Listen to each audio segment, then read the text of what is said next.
ഇവിടെ 5 കിലോ ചതയില്ല നിനക്ക് 10 kilo dumbbell എടുത്ത് പൊക്കാൻ ചത്തോടാ നീ. മാസിൽ വരാനും സമ്മതിക്കൂല.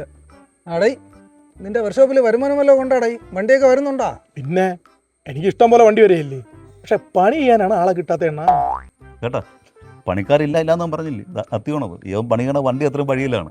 ഇപ്പൊ ക്രെയിന് കാരണം ആവശ്യം പോലെ പണിയുണ്ട്, കെട്ടി വലിച്ചോട്ട് പോവാ. ഓ പിന്നെ നിങ്ങൾ വലിയ വെൽഡിങ് മേശിരി. എന്റെ പെയിന്റിങ്ങിന്റെ പണി കഴിഞ്ഞാടാ? വലിയ വീടല്ലേ, ഇപ്പോഴേക്ക് കിട്ടി കാണുമല്ല. ആ പണി ഞാൻ വിട്ടളിയാ.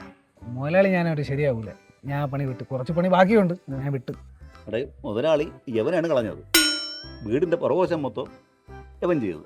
2 വശം വന്നപ്പോഴത്തേക്ക് അങ്ങനെ അറിയാന്നുള്ള ആൾക്കാരെ കൊണ്ട് അണിയിപ്പിക്കും. എടാ നീ രവി സാറിന്റെ വീട്ടിൽ കിച്ചൺ കബോർഡ് ചെയ്തില്ലേ? അവിടെ ഭയങ്കര എലിശല്യം എന്നാണല്ലോ പറയണത്. അയാൾ നിന്നെ അന്വേഷിച്ചോണ്ടിരിക്കുകയാണ് കേട്ടാ. അയാളെ കണ്ണി ചെന്നൊന്നും പെടല്ലേ. അല്ലെ അതിന്റെ പരിഹാരമൊക്കെ ഞാൻ എപ്പോഴേ ചെയ്ത് തീർത്താണത്. അവിടെ മിക്കവാറേ ആ കബോർഡിനകത്ത് ഇവർ പൂച്ച പിടിച്ചിട്ടാണ്. ഇത് തന്നെ ഇവന്റെ പരിഹാരം. പൂച്ചയുടെ കാര്യം പറഞ്ഞപ്പോഴാണ് അളയാ, രാജു സാറിന് അവിടെ കിണർ മൂടി ഇട്ടില്ലേ, എങ്ങനെ വെൽഡ് ചെയ്ത സംഭവമില്ലേ, അതിലൊരു പൂച്ച വീണ് കിടക്കണം പിറ്റന്ന്.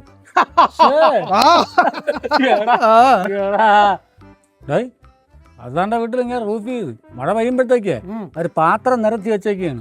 ഫുള്ള് ചോർച്ച. അല്ലെ ഇതിനെക്കാട്ടി ഓലപ്പര കെട്ടിക്കൂടെ? വേറൊരു സംഭവം, സുരേന്റെ വീട്ടിൽ ഇയാൾ പണി ചെയ്ത് ഓർമ്മ വേണ്ട. ഓ അവിടെ 2 പാളി കയറ്റി കൂട്ടിപ്പിടിച്ചാണ് ഇവർ വെൽഡ് ചെയ്തിരിക്കുന്നത്. യവന്മാർക്ക് ഇപ്പൊ അകത്തോട്ട് പോകാൻ പറ്റില്ല, പുറത്തോട്ടും പോകാൻ പറ്റില്ല. മതില് പൊളിച്ചാണ് യവന്മാര് വെളിയിൽ പോണത്. ഞാൻ പോകണടേ, ബസ്സൊക്കെ എനിക്ക് ബസ്സൊക്കെ ഞാൻ പോണേ. വല്ലവനെ ആക്കിയപ്പം കുഴപ്പമില്ല, സ്വന്തം കുറ്റം പറഞ്ഞപ്പം കൊണ്ടല്ലേ.